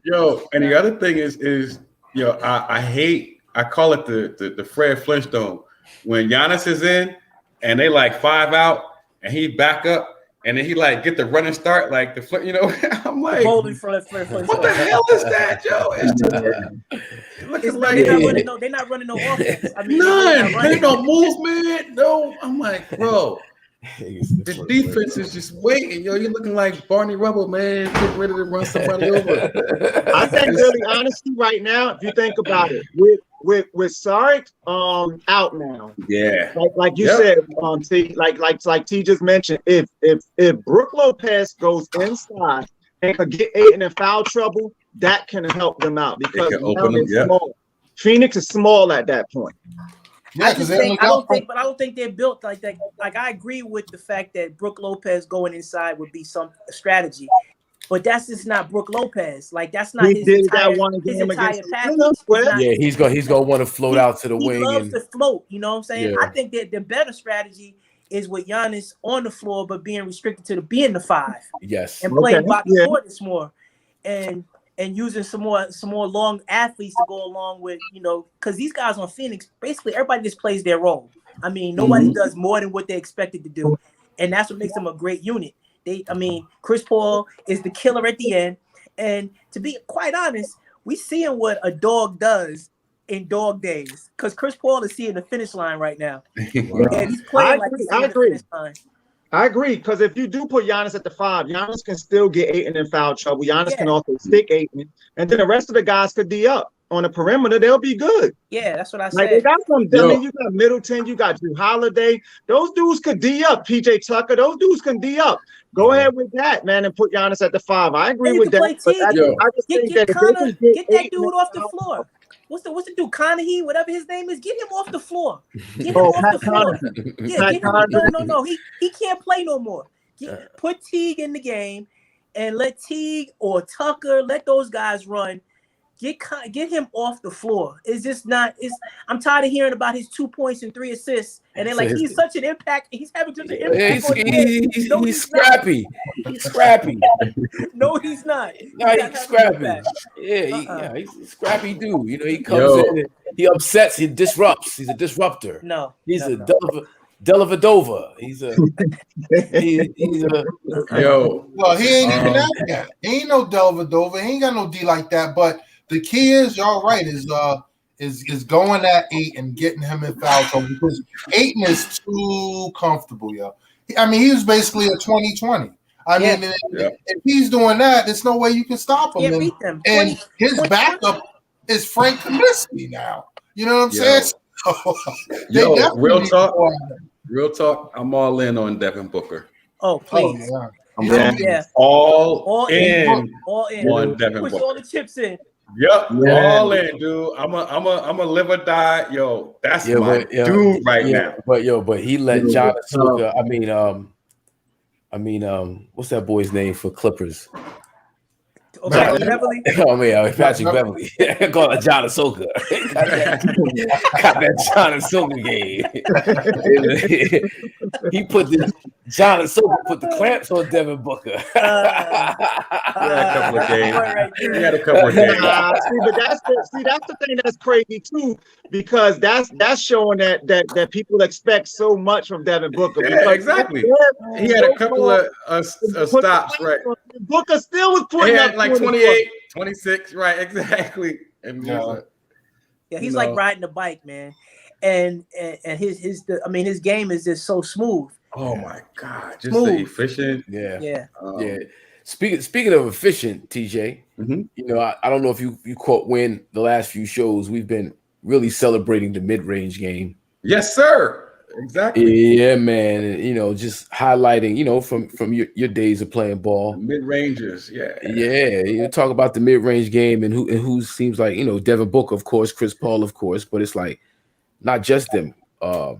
Middleton is a very efficient mid-range guy. Kawhi. Yeah. Yep. PG. Kevin Durant. KD. Yeah, man. Well, today they said that they made who often is weighed up? Bradley Beal. Bradley Beal. That kid, man. And I first Bradley Beal, I learned so much about him when I was still coaching. I was helping coach the girls team at Columbia, and just looking for some workouts. And this one particular workout, Bradley Beal, I guess, had like signed on, and I got a chance to look at some of his older workout. The reason I'm not surprised that the dude puts the ball in the basket at the rate he does. Watching some of his work in the gym, he was that dude, man. He was about it, he was about it in the workout. So I appreciate his mid-range game, Oh, and Westbrook. Right, his partner, that's pull up, right? Because he can't make a 3 to save his life, right? So he, he's dunking on you at the rim. Westbrook with that hard dribble. Westbrook come at you with that hard dribble. What? And that pull up, and jump 20 feet up in the air, right? Exactly. Another one that's pretty good at it too, CJ McCollum. Yeah. Yeah. I agree. Yeah. And the inside out game, which you got Ayton, you got Lopez, you got I wish Giannis would get a better inside game. But with the success of Phoenix, how do we see like that transcending? We think people gonna be teams gonna be looking for other big men to nurture and I think it's the success of both teams. Even though Budenholzer is not using his team correctly, the fact that we got a couple of 7-footers on the floor that are effective and bringing them back in the game. And I think that's the biggest thing. They just have to let go of the fact that the theory is that a 2-point shot is a tough shot. That's the stupid part of it. Like, what makes a 2-point shot tough? If I'm closer to the basket, it's an easier shot, not a tougher shot. Yeah. So, I think it's overall it's good to have a mixture of all these guys on the court right now for the game. That's the good thing about Phoenix. Devin Booker and Chris Paul, primarily all mid-range. They're looking for mid-range. They're coming off picks. They're coming around dribble handoffs, all mid-range shots. But then you have the other guys tucked in the corners, and you have Ayton on the pick and roll or the pick and pop. So they're well balanced with that. And that's the problem with Milwaukee, man. Milwaukee has to, balance themselves as well. They're not a real good they're not a good 3-point shooting team at all. And they're shooting a lot. And you got high volume. And the fact that you got to look at the Phoenix. They were 25 of 27 from free throws last game. So even though they're hitting that mid range, they're still attacking the point. So so if they're not getting the shot, they're getting to the line. And right, so because you got the option. And that's the thing of that pick and roll or that dribble handoff. You got an option of stopping and popping or going to the bucket, depending on what's there and depending on what their strategy is. If they're trying to get you in foul trouble early, they're gonna come off the pick and go directly to the basket. Yeah. Now, speaking of the foul shots, there was a little controversy regarding discrepancy in free throws between the two teams. It was 17 free throws from Milwaukee, but they were 9 for 17 from the line. They missed 8 free throws, and Phoenix had 27 free throws. So 10. Right, 10. Yeah, but that always happens when you're at home. But don't. If you look at the fourth quarter, I think Milwaukee probably got about 10 to 12 of those free throws in the fourth quarter. It was a huge disparity going into the fourth quarter. That's what was crazy. But then towards the end of the game, they start balancing it out. But again, they couldn't hit them.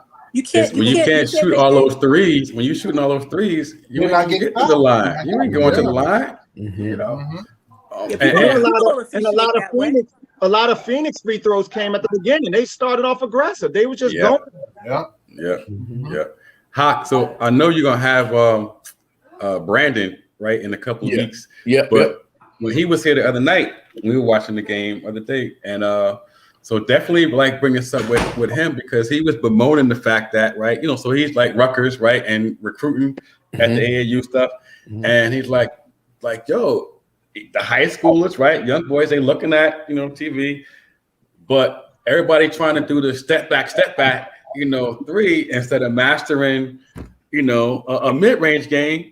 And he's like, he said, T, it's a couple of cats that I'm looking at that, that's what they do, man. That they put it down, get to a spot, they can pull up. So y'all should definitely have a good conversation with him, to be able to talk about what's out on the landscape, the high school landscape.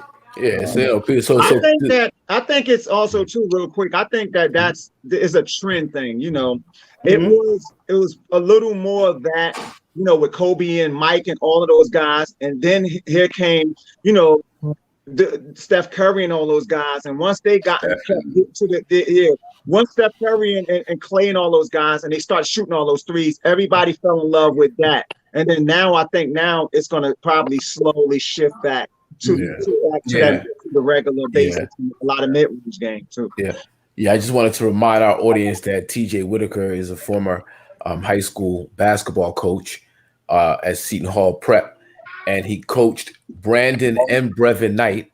Brev was our guest last week, and we're gonna have Brandon pretty soon. Brevin, NBA baller, point guard for various teams, had a solid career. And Brandon Knight was former point guard for Pittsburgh University. and is now a coach at Rutgers University. So he's going to come on the show, I believe, next week as well, and share some of his basketball knowledge. And I just bring that up because, you're looking at a source of a lot of their knowledge and guidance comes from this man right here, Mr. Whitaker. Right. So I want to just, refocus the room, as they say on Clubhouse. So just to bring it back, man, in terms of the activism, and I was talking about earlier how some of the love that you get from former players. So Brandon is doing what I was trying to do with them on the high school level. Like he's doing that with his players at Rutgers, man. And so they are getting a really unique experience, not only being able to play big time Division I ball, but getting support and advice from conscious, brother, Black Thought, all the way, man. So like y'all gonna have a good conversation next week. That's what's up. Looking forward to it. Yeah. T, how long did you coach at Seton Hall Prep? I was there for like 12 years. Yeah, because you were there when I was reffing, right? When did you start reffing? 2000.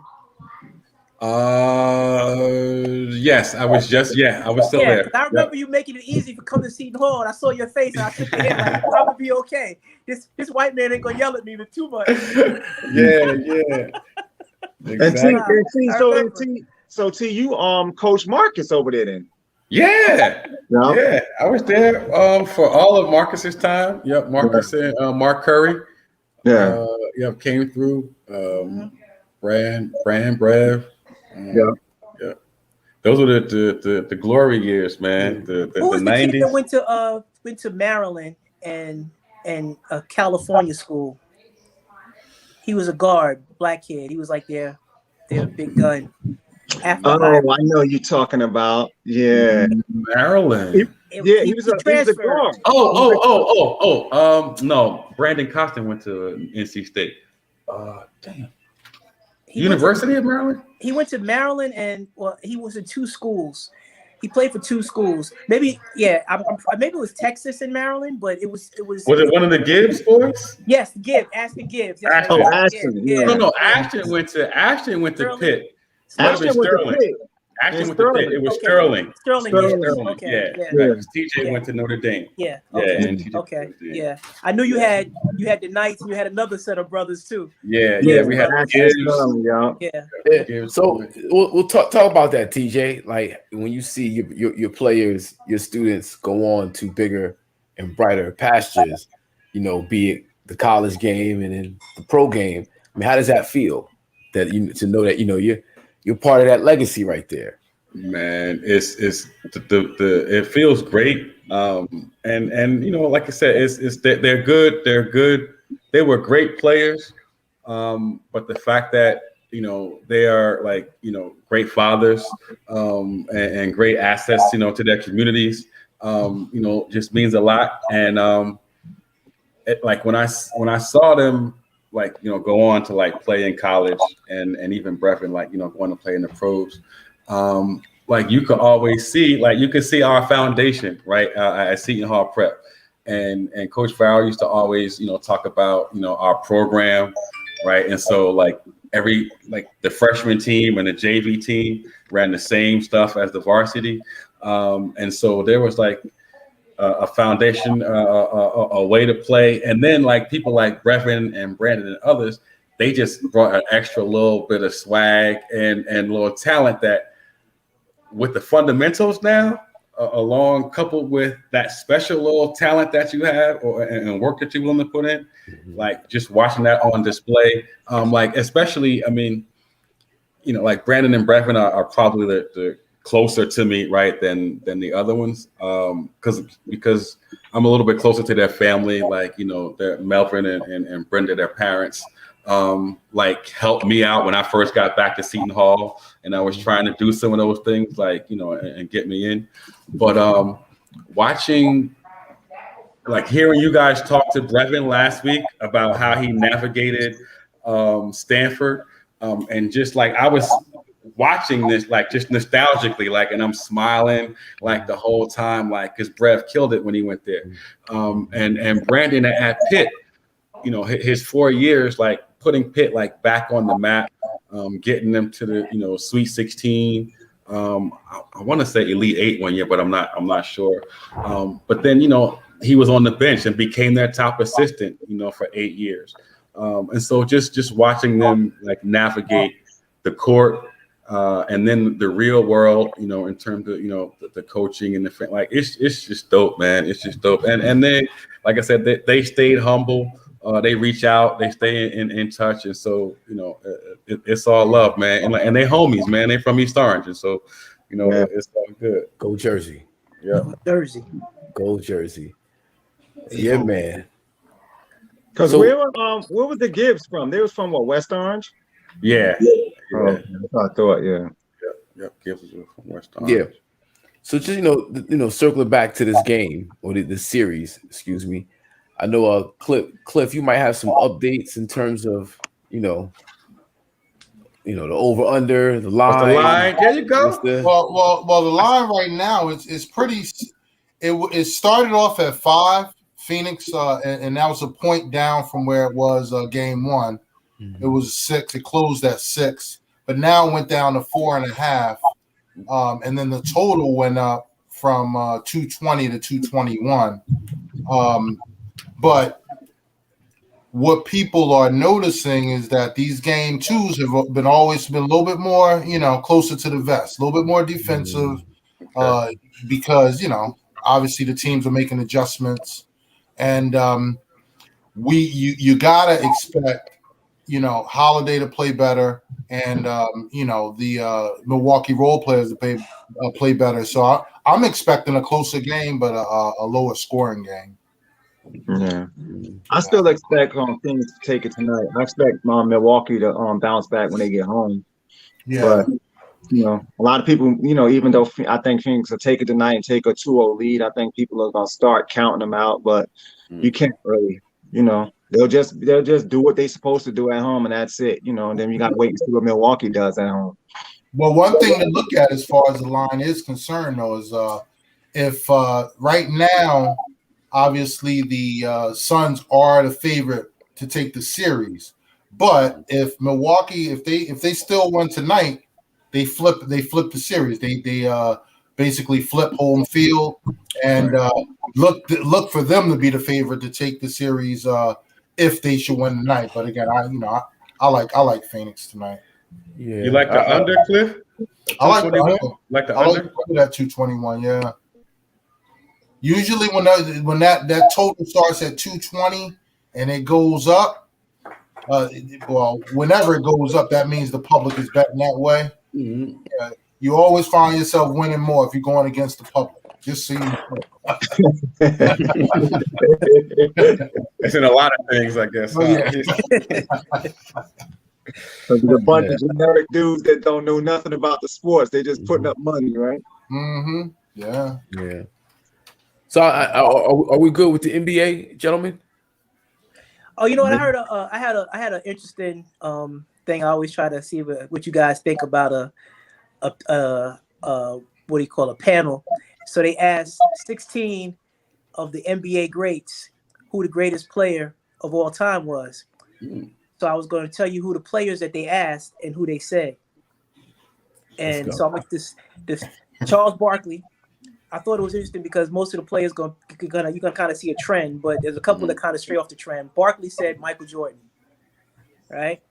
Clyde Drexler said Wilt Chamberlain. Interesting.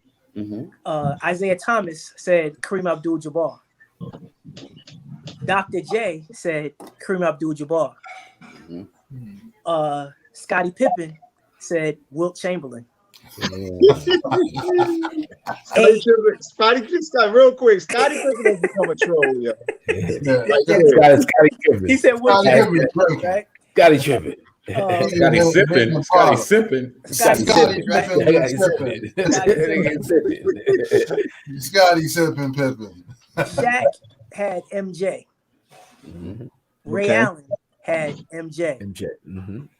Kevin Garnett had MJ. Jerry West had MJ. Allen Iverson had MJ. And Allen Iverson was the best one because he said, yo, when I saw Jordan on the court, I was looking at him, I was like, yo, he got on the Jordans. And they proceeded to cross him up. Yeah. But the fact that he was looking at his sneakers and said, yo, those are the Jordans. Like, that's Jordan. I mean,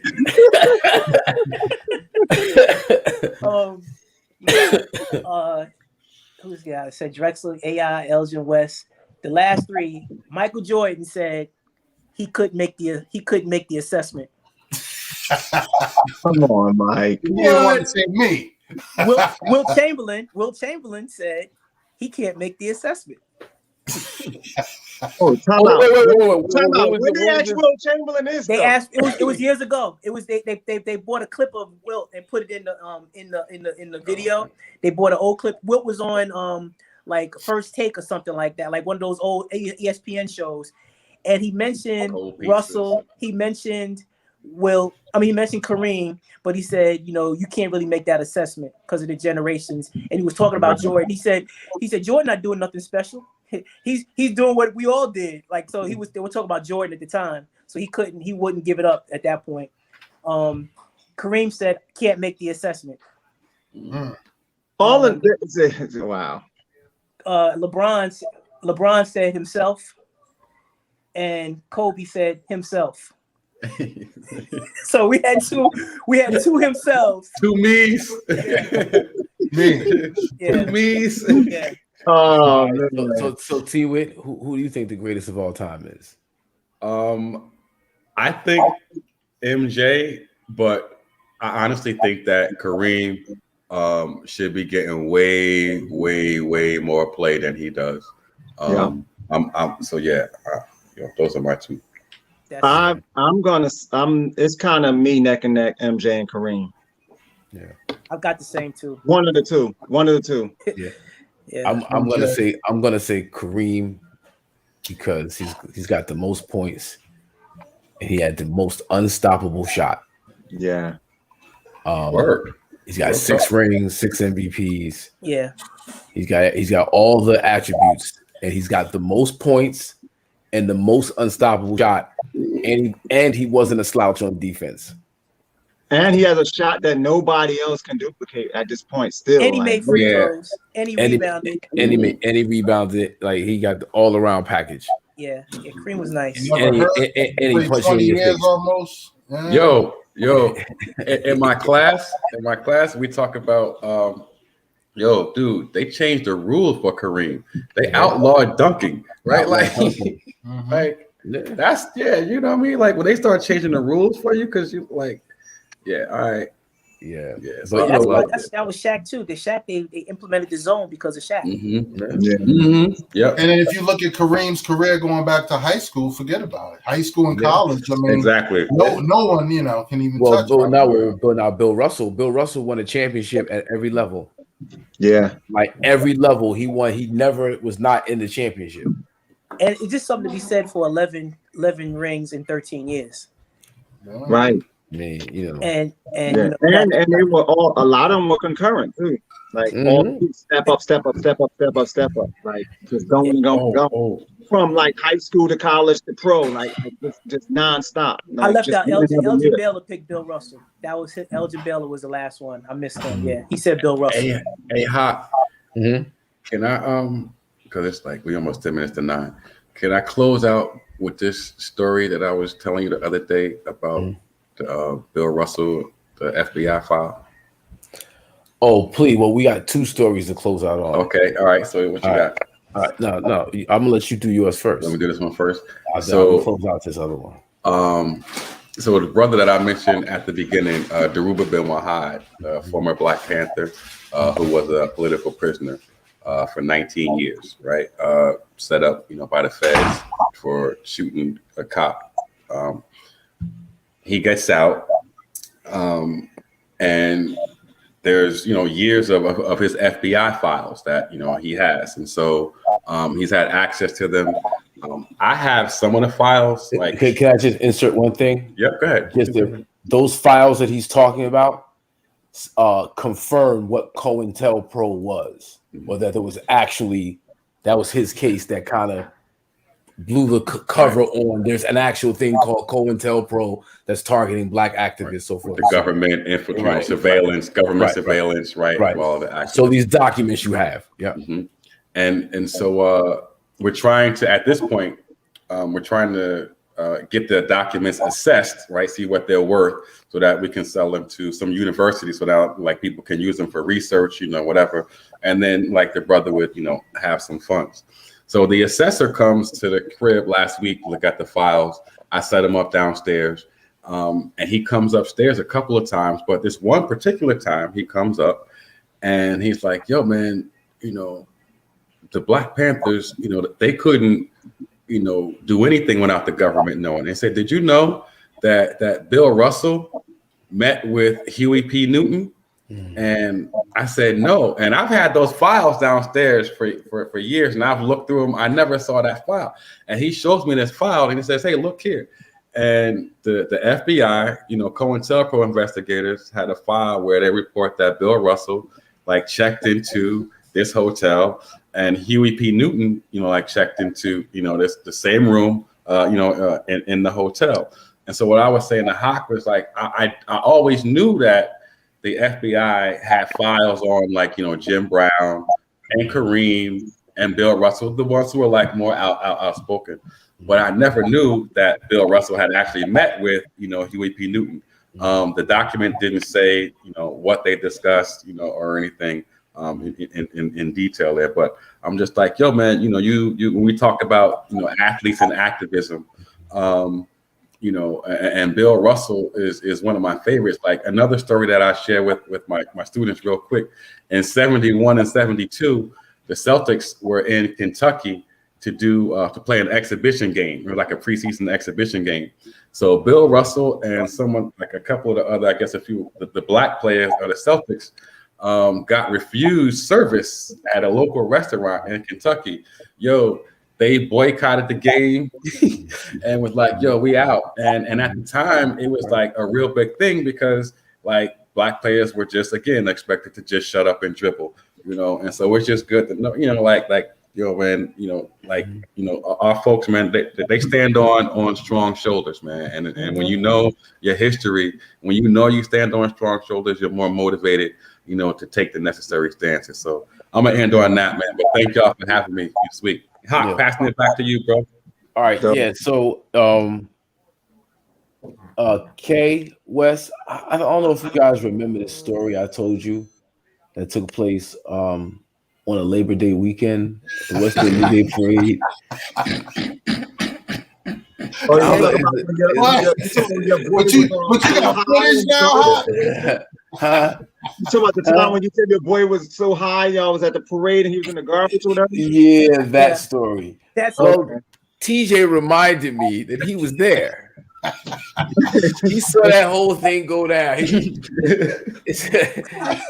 So I just wanted some type of confirmation on my story. Make sure I got the details right. I didn't want to twist nothing up, exaggerate nothing. Well, listen. As long as you don't got footage you get ready to pull up, I'm good, yo.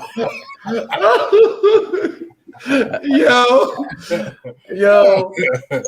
I don't know what that was, yo. I don't know if that was some chronic or what. It happened to that chalk from Park Place in Crown Heights. Now, this is during the era where in Brooklyn, every corner, in Crown Heights, every corner got 2 or 3 weed spots. They got the Fugazi soap powder in the window. A little bread right here, a little dishwashing liquid. But the real deal is you go get your little 50 piece of chocolate, right? So we have a whole routine. You got get a little quarter ounce of chocolate, $50. I get that shit. Nah, me and my man smoked out a whole pound in one night. No, you didn't, Cliff. No, you didn't, Cliff. You can't tell me we smoked a whole pound in one night.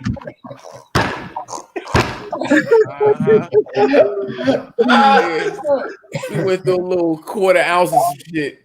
Nah, it wasn't a quarter ounce, man. It definitely was no quarter hour. And his face was in his hand, sitting in a mountain of fucking trash. Cliff, get out here. Nah, man, I'm good. Leave me here. Just leave me here. Just leave me here. Yeah. Uncle Spliffy. That's why he's Uncle Spliffy. What you want to know. Uncle the Zatch Master. Oh god! Yo, am I lying? Am I lying, T Whit? Am I lying? Yo, Hawk hit me up and said, "Yo, man, we're gonna have some fun today." He's like, "Yo, wait till we bring Cliffy on." The first thing that popped into my head was the Labor Day parade. Yo, Hawk ain't lying, man. I love my brother. Yo, yeah. If I didn't think he was gonna make it, bro. I didn't think he's gonna make it, bro. So it's confirmed. Yeah, no doubt. So, listen, ladies and gentlemen, next week we got a big show lined up. Again, thanks to the supremely talented point guard over here, Mr. TJ Whitaker, lining up Brandon Knight, former star point guard for the University of Pennsylvania, now assistant coach for Rutgers University. And he's going to come and share some of his basketball knowledge. And my man gave us the assist. Once again, set up Brevin. It's now he set up Brandon. And he just does what he does. It's, pass the ball. Salute, brother. Yeah, man. Salute. Love y'all brothers, man. Yeah, man. Take care of the jump shots, y'all. Take care of the jump shots. Okay. We got to get an old timers game. One time at the Pirate, I can shoot from the Pirate again. No run, no jump. No running, no jumping. Right? None. All right, man. Y'all be safe, man. Yo, this is IZM Sports. Hakeem Green, West, Cliff, KG, and TJ Whitaker. Yo, we out of here. Peace. Peace. Peace.